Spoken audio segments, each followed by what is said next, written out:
Hello probers and welcome to But It Was Aliens. Welcome! The extraterrestrial comedy podcast where we look at aliens, UFOs, astrobiology and dirty little sex Jiminy Cricket perverts to determine for the safety of humanity whether we really are being visited by aliens. If you're new to the show, I'm your lead prober this week, Kevin the Grey, and with me is today's assistant prober, Granville Moonwalker. Tell the people what we do, Mooney. We capture aliens, we probe these bastards before they probe us, we uncover lying little bitches with their stories about aliens that aren't true, especially the terrible ones, aka Tiger King is a prick, and Tiger it's not King? even Tiger King, is it? Tiger Ring. That's it, that's because you know. The ring piece. Stanley Tiger Romanek. Take that back, Tiger King is a beast. Carol fucking Baskin. And Tiger Ring can go fuck himself. Maybe we can get him eaten by tigers. That's what we do. So today we are visiting the Pentagon. Not for the first time. For- MIBs, yo. First time on record. For those of you unaware, the Pentagon is America's defense headquarters and is located in Virginia. That's Virginia, not Virginia. Near to Washington, D.C. in the United States of America. You know when we went to the Pentagon before, when it wasn't on record, Yes. how long did it take you to run around it? To run round it. Oh, Was I that didn't. not I part didn't. of your training? No, I was already fit enough. They didn't need to make me lose weight. Kind of hurt by that. It's fine. They made me do the bulk out workouts. Look, I They ended made- this lockdown at 15 stone. That's a lie. 15 and a half. Now 14 and a half. I'm not happy about it. They made you go down. They made me go up, son. Valiant Thor was mentioned in Strangers at the Pentagon, a 1967 book by Frank E. Strangers.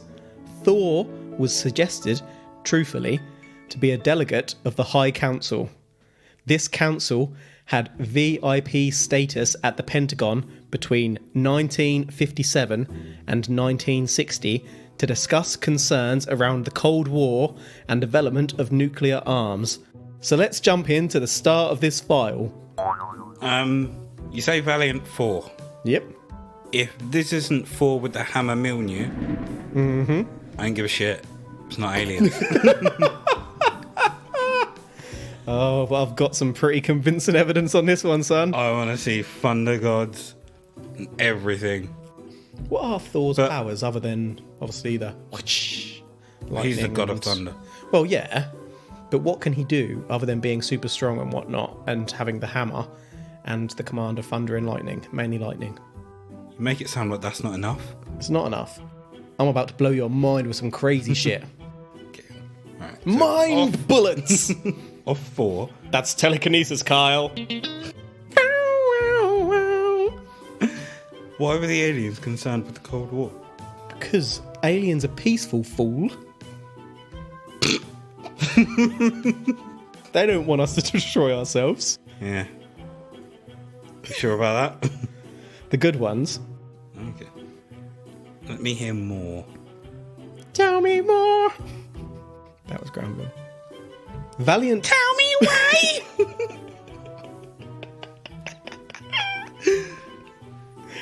Sorry, continue. Valiant Thor arrived on Earth via unidentified flying object, the Victor 1, landing in Virginia on March the 16th, 1957, with his crew of 3 others, Jill, Don and Tanya. The 4-man crew were met by 2 officers with their weapons drawn. Was Tanya a man? No. Then that's not a 4-man crew. Sorry. 4-person crew, I apologise. There we go. You're a champion of the people, I'll give you that. Damn straight. After some telepathic kung fu, the police officers contacted their superiors, who then contacted the Pentagon. Thor had convinced them, without saying a word, that the visitors meant no harm. a meeting was arranged with the Secretary of Defense. So basically, Thor is not a hammer-wielding god, but is actually an Obi-Wan Kenobi-like Jedi. These are not the droids you are looking for. I was just thinking when you said telepathic kung fu, I was like, did he use the Force? He used the Force. Alien Jedis. Yep. Ooh. Hell yeah. Sorry? So this is 1960s? Yeah. Well, actually, no. 57, I think I said. Okay, so it's before Star Wars. Yes. Is this where George Lucas got the idea for Star Wars? Maybe. Or the Force itself? Could be. We'll have to ask him. I think it's impossible to mention Star Wars and not do that. I haven't done that. Shut up. Thor was above 6 feet tall and of a moderate complexion with dark, wavy hair. Oh, definitely not Thunder God 4. He was said to resemble humans very closely, but was somehow more handsome. Unless he dyed his hair. Thor's intergalactic species was more intellectually capable and a peaceful civilization. Another peculiar feature of Thor's was that he left no fingerprints. Not sure if that is something that you would expect from an alien. Because... What, fingerprints? Yeah. Well, I suppose they could evolve smooth features. I mean, in any film that you've seen in an where alien civilizations are based, or there's been a crime or anything, do they go for fingerprints? Well, I guess the point here is that he's very human-like, except for he doesn't have fingerprints, and he's weirdly handsome. I wouldn't be surprised by that. Is he weirdly handsome, or is this guy turned on by him? Possibly both. Also, it reminds me a little bit of the film Seven, the dude who cuts his fingertips off to evade capture. Mm-hmm. So we may have a psychotic killer or a peaceful alien god of thunder on our hands here. Which way is it?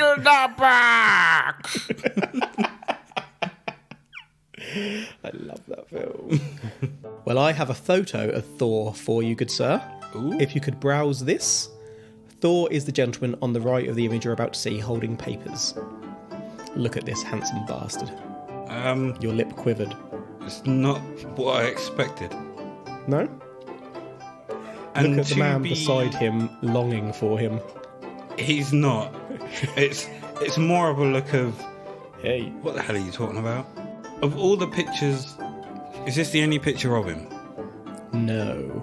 Is there a picture that actually shows his height?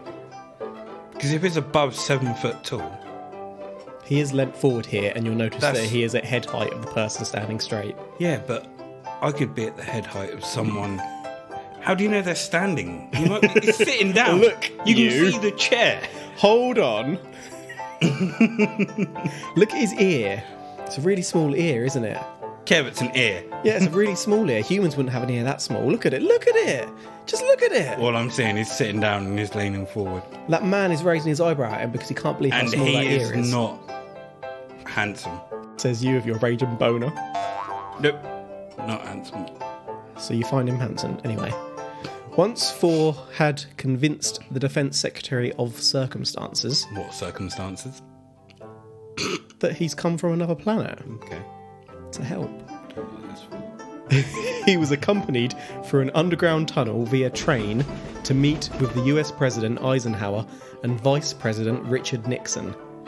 Pretty much every police force known to the USA had become involved at this point and were fighting over who would accompany Thor. Thor dismissed all with his Jedi mind tricks and passed through security posts pretty much unaccompanied. Once arriving at the end of the tunnel, of course, security did accompany Thor.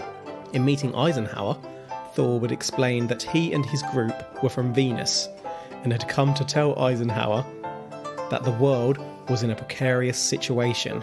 If the US progressed towards war, this would lead to the economic ruin of the world. Thor's ultimate purpose here was to prevent nuclear war and help mankind return to the Lord. I'm just going to give you a second to process all that. Yeah. Because I've just woke you. Yeah, you haven't. Are you awake? If anything, like at the start, I was more intrigued. Now I'm just like, this is bullshit. Why is it always from Venus? In fashion? And aliens believing in God is odd to me. Because, as we know it, God didn't create other planets, are you suggesting? No, the fact that we're led to believe that we're the only ones on... Maybe that's all we can handle. Yeah. Maybe we've misinterpreted the good word. God told us that he created the universe. We took it to mean that we're the universe. Okay, so who wrote this book? This is a book. Someone's trying to convince everyone that we need to stop war and praise God. I'd just like to suggest at this point that we didn't actually fully go to war. Exactly. Thor saved us? Nope. Right, so as Thor pushed out his hand to shake that of Eisenhower's, the security services all drew their weapons until Eisenhower gestured them away with a nod. It's because you know it was a handshake. I'm not an idiot. So we would next learn that Thor was one of the leaders of Venus and was visiting under directions from the Venusian Central Control, chosen specifically to make contact with humans. Thor's first words to Eisenhower were, "I come from the planet your Bible calls the morning and the evening star." "Venus?" Eisenhower replied. "Yes, sir." Said Thor. Conversation went on and Eisenhower asked for proof that Thor was from Venus. Thor asked Eisenhower, You want to come to my ship? We'll go to a club where people wheel at each other? Please don't tell me he actually said that. Eisenhower declined. So basically, Eisenhower didn't call Thor's bluff. Or maybe Eisenhower escaped being kidnapped. Who knows? I think at that point he realised, if I go with this guy, some shady stuff is going to happen to me. I am the President of the United States. I need to be here and not be kidnapped by some weirdo that wants to wee on me. I'd just like to add in here that I may have taken a slight liberty with that. He asked him back to the ship. You want to come to my ship? My shiny man cave? Even so, if he just said, "You want to come back to my ship?" I would have said yes, as long as my Secret Service come and would have gone. Not just gone, you and him together. Because if he had a problem with that, that's sketchy. If he just says, "Yeah, sure," and they all go, then that could be proof. And a leader of Venus. Yep. They sent a leader, not just a skivvy. Well, he's smart for refusing the invitation. So next up, Nixon came into the room, and Thor would later say that he found Nixon to be very witty and proficient. Thor would go on to tell Nixon that Earth had been under observation for hundreds of years before the bomb blasts of 1945 necessitated some deeper thought and action. The US decided that Thor needed to stay, and so they put him up in a swanky, fully furnished man cave apartment back in the Pentagon for 3 years. Thor had given it 3 years to get the USA on board with his suggestions. So, were they really keeping him there, like, on the basis of, we need your help? Or was that them secretly keeping him prisoner? I mean, was he able to just freely go where he wanted and go to his ship? Not as far as they were concerned. So basically, yeah, he's there. They're making him stay. So in essence, I guess he's a prisoner. Okay. A prisoner in luxury, but a prisoner nonetheless. Just go. I'm on board. Let's go. I'm not. Let's go. But I am, really. The USA was more interested in Thor's technology than his message of peace and love. There it is. They wanted to keep him around to study the Venusians. Of particular interest was Thor's uniform, which consisted of only one piece of fabric which could not be burned or destroyed. The USA slung acid at it, which bounced off and burnt holes in the floor. They fired a rifle at it and the suit remained intact. It was said to be silvery gold, close-fitting, like a tunic, light and indestructible. Thor's ship was cloaked which made it difficult to study. So essentially, he had a Zelda-like tunic, which was indestructible. Pretty much. He had unlimited hearts. So did he just give it up to them? So he just got naked and was like, here you go.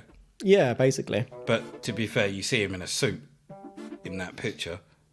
So he traded his tunic for a suit. Yes, he did. We'll get onto that. If this tunic is meant to be indestructible... Doesn't mean he couldn't take it off. You got to think, how did they get it off him? That's true, but... What did they offer? Why... We'll tickle your balls if you take your suit off. How much does the tunic cover? Because if the tunic doesn't fully cover him, then why is the tunic itself bulletproof and all of this? So, I mean, if it doesn't cover his legs, you could potentially kneecap him. remember, it looked like a tunic that was all one piece of fabric. So it did cover him, but obviously a tunic, you'd have your leggings on, and then like the bit over the top of it and a shirt underneath. So it was kind of like different texture. Did it but it was all... include the leggings and the boots? Did it cover his head? I don't know about head, So he could have been headshotted and... but they didn't headshot him. No, but he could have. Could have. So Thor and his crew gave advice on policy and interacting with other aliens. Before you immediately decide that this is bullshit, I haven't immediately decided that. I have taken my time, not discussing. right. I've taken my time taking in what you have told me so far. And you're in. And have come to a conclusion which is quite similar to that of bullshit. But I will let you continue before I... Gospel truth. Carry on. So just take this next fact in. During his time here, Thor showed up at a few conventions where he spoke any language known to man. Oh yeah. Did he though? Yeah. How did they know? The conventions were put together by a lifetime abductee. Thor found it very upsetting how believers were treated on Earth despite being in line with the actual universal truth. So, did they have someone that speaks every language at that convention? Every language that he was asked to speak, he spoke. That's not to say someone from every language in existence was there, just he could speak everything that was tested. So someone, this one witness says. So someone that could speak German, French, Italian and English, they said, oh, okay, speak German. And he speaks German. And he went, 9! So he speaks 4 languages and they're convinced. I wouldn't say there so much as he was convinced. Okay, this one person is convinced. Right. So the photo earlier was from a convention, and we have another here where you can clearly see the same chap from the earlier photo. It's not high quality, but here you go. So again... Look at the length of him. This chap, you say, is like kneeling over to be in line with someone that's standing up. Yeah, but this is his crew. So look in the background, you can see a normal-sized person who looks tiny in comparison. No. You can see her though, right? Kev. Yeah. You can see her. You can see her. You know you can. There's just 3 normal-sized beings there. And the person in the background. And the person in the background. I can't even make out if that's a person. But unless you put them up against like regular-sized people, I'm not going to say that they are over 7 foot. Okay, so I'm taking that as a confirmation that you're on board. Thor explained that his race lived underground and that many planets in the universe sustain life through the same manner, which may make them harder to detect. Now, obviously, we know that Venus is a very non-hospitable planet, but is it possible that beneath the surface, living conditions could be achieved? Yes, it is! It could be. We don't know. What goes on down in the underground? Thor. So... You got a point to make or you not got a point to make? You son of a gun. Carry on, Son of a Billy. Thor left Earth on March the 16th, 1960, returning to Venus. The story of Thor got out via strangers, as I said. Strangers were sought out by Thor as Doctor Strangers. Oh, did I mention he was a doctor? was a devout religious man and follower of Jesus Christ. Dr. Strange's was sought out by Thor because he was an ordained preacher. He was sought out via a mutual friend, Ms. Warren, who Thor had developed a trusting relationship with in the Pentagon. Ms. Warren approached Dr. Strange's following a talk he gave. Coincidentally, the photographer from the convention earlier had given photos of Thor to Dr. Strange's, and so when Miss Warren approached him and asked if he'd like to meet Thor, obviously he did. So ordained preachers are trustworthy, right? Yeah. I'm not buying this. Really? I really thought you were. Did Doctor Strange's... Was he sought out because he had an Infinity Stone? Is this for trying to save the galaxy? For Thanos? Well, he is. It's not for Thanos. He's trying to save the galaxy in general. I said before Thanos. Oh, before. Thor. Yes. Perhaps that may well be it. Right. At the moment, I think this is the Doctor's way of trying to incite peace throughout humanity with like a fearmonger tactic or scaremonger tactic. Okay. He's not been able to get through to his congregation, let's say, but not the worldwide. So he concocts this massive story of this alien that visits the president. And I think, isn't there a statistic out there where more Americans believe in aliens than they do Jesus? Oh, I think I have seen that, yeah. So he's decided, I will use the alien route to get people on board. Because if aliens believe in Jesus, you should believe in Jesus. I was thinking something quite similar in the back of my mind just before you went onto that trail, actually. So that saved me bringing that up and shooting myself in the foot. As Miss Warren took Dr. Strange's into the Pentagon, during security checks, staff saw identification on Dr. Strange that actually wasn't there. More Jedi tricks. Once in Thor's apartment... Can we just call him Doctor Strange? Okay. Awesome. Once in Thor's apartment, Thor confirmed to Doctor Strange that Jesus was not just the saviour on Earth, but he was saviour to all of the universe. Thor said that the Bible existed throughout the universe, and learning of Doctor Strange, this is why Thor wanted to meet him.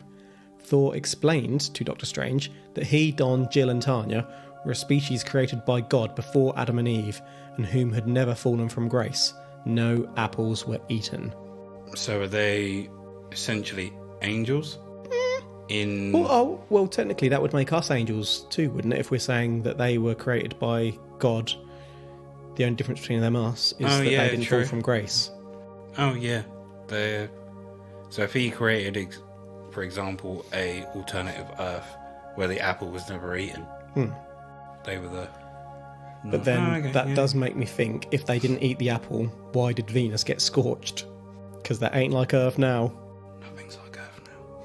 During Strange's visits, Doctor Strange saw Thor's brother, Don, walk through... Not Loki? Nope, he was busy. Thor's brother, Don, walk through walls. Like Loki. Well, I guess they're kind of related. By adoption. Meanwhile, Thor told Doctor Strange, that the government was testing his IQ with it believed to be close to or over 200. For reference, Einstein's IQ was about 160. Whilst that does sound impressive, there are people who have scored over 200. For example, at the age of 10, Marilyn Sosavant scored... Or is that Marilyn Dosavant? I can't remember. But she scored 228. Around 1999, US resident and self-taught Christopher Langham, who worked as a doorman, wrote a cognitive theoretic model of the universe and was of an IQ between 195 and 210. The highest precise score ever was reported to be 263. It belongs to a child at the time, Anand Cowley, who was taking final year chemistry at 8 years of age. He's now around 20 years of age. Meanwhile, one chap was estimated to be between 250 and 300. That's insane. That's mental. Do you know what your IQ is? You don't want to know mine. I haven't done a test for a very long time. Mine's 400, yo! I scored higher than Einstein. IQ tests don't really mean anything. No, they don't. Scored 5. 11. The FBI officially looked into Doctor Strange's... Strange. as he had They looked into Doctor Strange's strange. as he had claimed being a private investigator and working alongside government agencies, particularly when talking about his confusion over Thor's lack of fingerprints. The FBI were keen for Doctor Strange to cease these claims. Thor told Doctor Strange that humans have fingerprints because they have been marked by God due to Adam and Eve's sin. Now it all makes sense, doesn't it? So he's an investigator now, as well as a doctor. And a man of God. Was it ordained? Mm-hmm. So the FBI are now involved. There's a lot of fingers in these pies. Mm-hmm. Don't trust this Doctor Strange. Thor... Benedict Cumberbatch. Thor told Doctor Strange that he was in contact with other religious men around the world, as political leaders were only interested in economic or power gain. Mm-hmm. On March the 16th, 1960, 3 years to the day of his arrival, Thor and the crew vanished from Earth. Vanished. Did he do an Obi-Wan where you got cut and literally robes just drop? He may well have. They could have been testing that tunic. They shot a bullet at him, and just as it impacted, psh. God. Mm. So he appears out of the blue, and he vanishes. Mm-hmm. So we have no picture of his ship or anything like that have been released to the public. Nope. No one saw his ship arrive. No one saw it leave. It was cloaked. Let you have that one. Over the years prior to his death around 2008 or so, Doctor Strange had suggested that he still met with Thor and sometimes went back to Venus with him. Thor conveyed to Doctor Strange that he has a specific timeline in which he will reveal himself to the wider public. But for now, Thor's orders are to entrust with superior knowledge those who have proven themselves, such as Doctor Strange. This is some bullshit. I mean, those with superior knowledge and those that have proven themselves. Mm-hmm. That's just a cover-up. For? Because you could just turn around and say, oh, he's not showing himself to anyone else because you're just not intelligent enough. You're not worthy. Exactly. I mean, it's not like we're trying to pick up Mjolnir. It's Doctor Strange. I feel like you're gonna really like this next bit. So this is gonna convince you.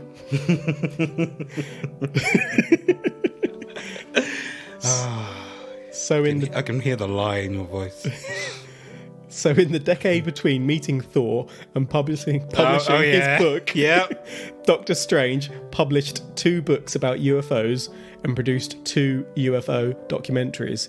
He made no mention of Thor, despite it seeming that meeting a true extraterrestrial would be the most important event in human history. Why didn't he mention it? Because he'd not thought of it. When was Thor in the comic books created? I can't remember if I looked into that as part of this file or not. Maybe we'll come back to that. I don't remember for now. This guy is falling into the categories of Adamski. He's not quite a Romanek. And he's not quite a John Thumb. But he's definitely Adamski level. Yeah, he's that next tier down. Mm-hmm. He's not quite made it to the hall, but... He's on the steps, sitting outside. Just sitting outside, busking. To be fair, looking for other explanations, it could well be that Doctor Strange wanted to be a UFO author, having been inspired by War of the Worlds. And in some ways, he did achieve that goal. But there was a little-known film around 1954, not long before Doctor Strange's book, called something like The Stranger from Venus, in which a man from Venus comes to Earth to warn people about the destructive, deadly power of the atom. The Stranger from Venus, bitch. Son of a gun. But coincidental, right? Yeah, I mean, just about. He's finally found the material to write a book from. Reminds me a little bit at this point of Whitley Strieber. Yeah, it does actually. So, just trying to think if he was he greedy? Like, did he want the money or did he want the fame? Possibly a little bit, but he was never like absolutely minted. It wasn't like he. Yeah, but is that what he was going for? Perhaps. An alternative theory is that Thor was not an alien at all. Lucifer is a Latin name for Venus, also known as the morning star. These are other names for the devil. What if the devil came here to try to convince people that one religion is right to send the world into chaos? Thor was not an alien because Thor wasn't real. That's it. I don't think that the devil came here to try and send the world into chaos. This is just one guy that was trying to either get money or fame by writing a book following what he'd seen in a film, but tried to put his own spin on it so that he couldn't get copyright claim. Okay, possibly, yeah. I've just remembered something about this chap that I'll jump onto at the end. You say okay as if I'm wrong. So, that about does it for my file today. To summarise, we've had Valiant Thor showing up to spread the word of peace and prevent nuclear war. He mined Kung Fu's police officers into ultimately taking him to the president, but his message is basically ignored. Thor gave it 3 years to change Earth's ways, but the USA basically tried to keep him prisoner in a swanky apartment while testing him and his clothes. Thor could dematerialise at will and turned up at a few conventions and was photographed. Then he summons a religious man, Doctor Strange, to meet him and spread the good word. Doctor Strange was a religious man and a UFO author. Ultimately, Thor's mission failed and he disappeared 3 years later. I'd just like to reiterate that when he showed up at these conventions, he literally disappeared from I've said Thor too much and now I want to say he disappeared from his swanky apartment at the Pentagon and turned up. Like, they just couldn't keep their hands on him. So essentially just found a way to get out of the room. Disappeared. Or Literally just disappeared. bribed his guards. Literally disappeared. Did he have guards at the door? Yeah. Bribe. No, I didn't see him. I didn't open the door. There was no security cameras. So, well, to be fair, I don't know if there were security cameras, but this is in the same way that Adamski wrote books. This guy's doing the same. There is no... Don't speak ill of the dead. There is no Thor. He just wanted... I don't know if he wanted money or he wanted fame. He wanted something, but it's not real. And being... Was he a priest? Was he a minister? Yeah. Minister, I think. So mixing that with UFOs, of course, is going to bring an angle about how we should all follow the word of God. And if people are going to believe that Thor is real and an alien is saying, look, you should believe in God, we do too, like I said earlier, this is a good way to get more people in. And more people are going to go to him because he's written it. He's on the steps. He's not in. He's sitting on the steps outside of Adamski. Okay, so are you saying that it was aliens? I am saying this is a well-crafted story from a good writer at the time that clearly got some people to believe it, but it wasn't aliens. Okay, I'm not saying it was aliens either. I've just got a few things to tell you about him now that we've agreed it's not aliens. Okay. And you'll understand why I couldn't tell you these earlier in a second. So obviously, Strange has made his living off Thor. He released something like 12 books and a screenplay. He went to lots of conventions. He tells the story slightly differently each time, like he's trying to perfect a stand-up routine, including some really bad jokes. When he died, a director started a funding campaign saying that before Doctor Strange has died, he made sure Thor would one day get his movie financed and put him in touch with this director bloke. But he was dead at this point, obviously, so that's not his fault. But here comes the real one. Obviously, Doctor Strange has said he had many degrees and doctorates. He's Doctor Strange's. They're all fake, aren't they? An investigator probed Strange's life, and as it happens, those which could be proven turned out to be falsified. Strange's claimed, but in reality definitely did not graduate from London or Asia, for example. Basically, he was a known con man. He wasn't a doctor at all. I didn't pop that in the story. It was pretty clear that it wasn't aliens. And I didn't think you needed to be pushed over the edge quite yet. And the common assumption is that the photos of Strange are actually... the photos of Thor are actually photos of Strange himself.